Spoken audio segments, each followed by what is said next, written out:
ये है माधवीपुरी बुट, financial markets के सबसे बड़े रेगुलेटर सेबी के चेयरमैन। इन पर फाइनेंशियल मार्केट्स की हर गड़बड़ी को रोकने की जिम्मेदारी है, लेकिन कांग्रेस ने सेबी चीफ पर ही फाइनेंशियल गड़बड़ी करने का इल्जाम लगाया है और ये इल्जाम बेहद संजीदा है। When she was in the ICICI between 2007-8 and 2013-14, the average comes out to be 130 lakhs, 1 crore 30 lakhs, 1 crore 30 lakh. और पेंशन का एवरेज कितना है साल का? 2 करोड़ 77 लाख। कौन सी ऐसी नौकरी है जहां पेंशन तनख्वाह से ज्यादा है, डबल से ज्यादा? ये तो हमें मालूम ही नहीं था। ये तो कल आईसीआईसीआई के जवाब जब आए तो रिसर्च की।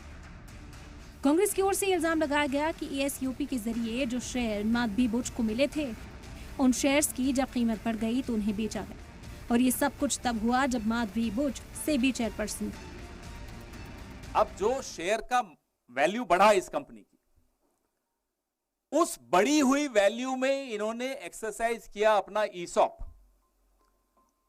और ये बड़ी अजीब सा संयोग है कि तब ये सेबी में थी। क्या ये लाभ, इस तरह का लाभ आईसीआईसीआई के बाकी तमाम कर्मचारियों को भी मिलता है? लेकिन माधवी बुच जी 8 साल के बाद ईसॉप्स को एक्सरसाइज करती हैं। कौन सी पॉलिसी के तहत करती हैं, हम ये जानना चाहते हैं। कांग्रेस की ओर से जो इल्जामात लगाए गए हैं उसके मुताबिक आईसीआईसीआई बैंक में माधवीपुरी बुच की सालाना सैलरी 1 करोड़ 30 लाख थी, जबकि सालाना पेंशन 2 करोड़ 77 लाख थी। यानी सैलरी से ज्यादा पेंशन क्यों मिल रही थी? कांग्रेस का ये भी इल्जाम है कि ईएसओपी में गाइडलाइंस पर अमल नहीं किया गया। पवन खेड़ा ने कहा कि पेंशन की रकम वक्त वक्त पर बदलती है, पेंशन बंद होती है और फिर शुरू हो जाती है। उन्होंने कहा कि ईएसओपी में सस्ते में मिले शेयर्स को ज्यादा कीमत पर बेचा गया। माधवी बुच पर इल्जाम लगा है कि सेबी चीफ होते हुए उन्होंने ओहदे का गलत इस्तेमाल किया।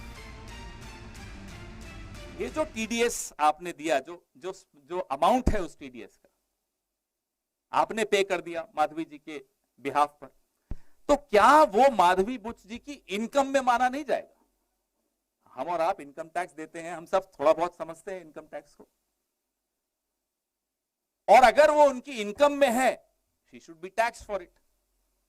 तो आईसीआईसीआई ने ये टीडीएस अमाउंट को टैक्सेबल इनकम में क्यों नहीं दिखाया माधवी जी की? ये इनकम टैक्स का नॉन कंप्लायंस है इनकम टैक्स एक्ट। और ईएसओपी के टीडीएस का पैसा देने में टैक्स चोरी की। इस पूरे मामले पर बोलते हुए कांग्रेस ने कई और इल्जामात सेबी चीफ पर लगाए और इस्तीफे की मांग की। इसके साथ ही इल्जामात लगाए कि ईएसओपी के मामले में सेबी चीफ को स्पेशल छूट दी गई, किसी का हक मारा। जो ईसॉप्स आपने माधवी बुच जी को दिए, वो कहां से दिए होंगे? वो एम्प्लॉइज ईसॉप्स ट्रस्ट से दिए होंगे, किसी का हक मार के दिए होंगे, और एम्प्लॉइज का आपने हक मारा और माधवी बुच जी को आपने उपकृत किया, उनको ऑब्लाइज किया। बताइए, अगर गलत है तो जवाब।